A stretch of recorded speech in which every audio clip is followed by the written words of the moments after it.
فبأي آلاء ربكما تكذبان. ڈاکٹر بہت بڑا ڈاکٹر ہو کے کردار کے لحاظ سے غلط ہو سکتا ہے، اور ایک رکشے اور ٹماٹر والا جاہل ہو کر کردار کے لحاظ سے ایک نمبر ہو سکتا ہے. یہ ہو سکتا ہے اور نظر آ رہا ہے، ہوتا ہے.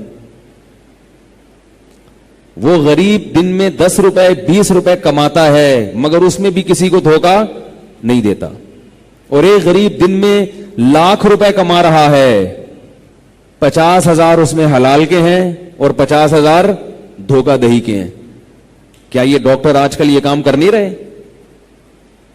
جب ڈاکٹر آپ کو دوا لکھ کے دیتا ہے، چند ڈاکٹروں کے علاوہ، چند فیصد کے علاوہ، سب ایک جیسے نہیں ہوتے، اکثریت ڈاکٹروں کی جو پڑھی لکھی ہے، جب وہ دوا لکھ کے دیتے ہیں تو کیا وہ دیانتداری کے مطابق ہوتی ہے؟ میڈیکل ریپ والے جب ڈاکٹروں کو کہتے ہیں کہ یہ میڈیسن آپ نے لکھ کے دینی ہے، اس پہ آپ کو یہ سہولتیں ملیں گی، ڈاکٹر کے لیے حلال ہے کہ وہ ان سہولتوں کی خاطر، ان بینیفٹس کی خاطر اپنے پیشنٹ کو وہ دوا لکھ کے دے؟ جب ایک فارمولا سستا بھی ہے، وہی فارمولا دوسری کمپنی کا مہنگا بھی ہے، تو ڈاکٹر پر فرض ہے کہ وہی فارمولا جو سستا ہے وہ سستا والا لکھ کے دے. اگر وہ مہنگا والا لکھ کے دیتا ہے تو ڈاکٹر کے لیے اس کمیشن کیا ہو جائے گا؟ ناجائز.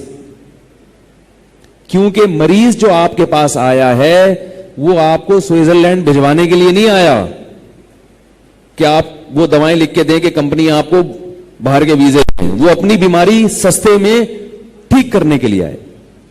اپنی جو آپ فیس لے رہے ہیں وہ تو بتا کے لے رہے ہیں، وہ تو حلال ہے. آپ 500 لیں، آپ 1000 لیں، آپ 5000 لے لیں، اس کو بڑھا دیں آپ کہ بھئی میں پیشنٹ کو چیک کرنے کے، بلکہ میرے مطب میں، میری کلینک میں داخلے کی انٹری فیس 5000 روپے لگا دیں. آپ جس نے آنا ہوگا آئے گا، نہیں آنا ہوگا نہیں آئے گا. اس کے بعد جو آپ اس کو تعویذ لکھ کے دے رہے ہیں، اور وہ تعویذ ایسا ہے کہ جو آپ کے قریب میں جو میڈیکل اسٹور ہے وہاں سے ملے گا اور کہیں اور سے نہیں ملے گا، کیونکہ میڈیکل والے سے بھی آپ نے کھانچا کھولا ہوا ہے. یہ ہوتی ہے گھٹیا سوچ، گھٹیا پن. حالانکہ ڈاکٹروں کو اللہ نے کتنا نوازا ہے، کوئی بھوک سے مر نہیں رہے، کوئی قحط میں نہیں ہے. شعیب علیہ السلام نے اپنی قوم سے کیا کہا تھا کہ تم کسٹمر کو ٹھگا مت کرو، انی اراکم بخیر، تم قحط زدہ لوگ نہیں ہو. ایک آدمی بیچارہ بھوک سے مر رہا ہو، گھر میں روٹی نہیں ہے، بنیادی ضرورتیں پوری نہیں ہو رہی، وہ کسی کسٹمر کو بیوقوف بنا لے کہ اس کے پاس تو اللہ کا دیا بہت کچھ ہے، میں تھوڑا سا جھوٹ بول کے مال بیچ دوں تاکہ بچوں کے لیے سوکھی روٹی کا انتظام ہو جائے. غلط تو یہ بھی ہے، لیکن چلو بنیادی ضرورت پوری کر رہا ہے نا. فقہا نے لکھا ہے کہ اگر کوئی شخص بھوک سے دل برداشتہ ہو کے چوری کر لے تو ہاتھ نہیں کاٹا جائے گا اس کا. بھوک ایک ایسی چیز ہے جو مجبوری ہے. جرم ہے چوری کرنا، لیکن یہاں جرم کی نوعیت کم ہو گئی. الحمدللہ ہمارے ملک میں ڈاکٹروں کے پیٹ بھرے ہوئے ہیں، اللہ کا بڑا فضل ہے. ڈاکٹروں کی اچھی تنخواہیں ہوتی ہیں، کلینک سے الگ کما رہے ہوتے ہیں. ڈاکٹر ہو اور بے روزگار ہو نہیں سکتا. اس کے بعد پھر لوگوں کو ٹھگنے کی کیا ضرورت ہے بھائی؟ تھوڑا کم پہ گزارا کر لو.